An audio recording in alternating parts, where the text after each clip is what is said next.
സഹാബാക്കളെ, ഞാൻ നിങ്ങളെ ഉപദേശിക്കുന്നത്, വസിയത്ത് ചെയ്യുന്നത് ബിത്തഖ്വല്ലാഹി, അള്ളാഹുവിനെ സൂക്ഷിച്ച് ജീവിക്കാനാണ്, തഖ്വയുള്ളവരായി ജീവിക്കാനാണ്.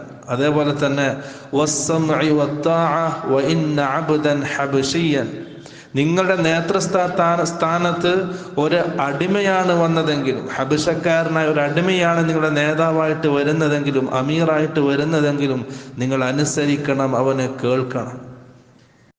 മുസ്ലിമിയുടെ ബാധ്യതയാണത്. നേതാക്കന്മാരെ അനുസരിച്ച് കേട്ട് ജീവിക്കണം, അമീറന്മാർ. റസൂൽ സല്ലല്ലാഹു അലൈഹി വസല്ലം പറഞ്ഞു,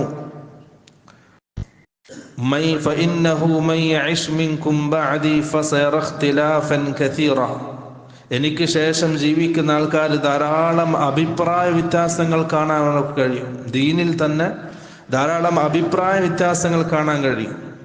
അപ്പൊ നിങ്ങൾ എന്ത് ചെയ്യണം? ഫഅലൈക്കും ബിസുന്ന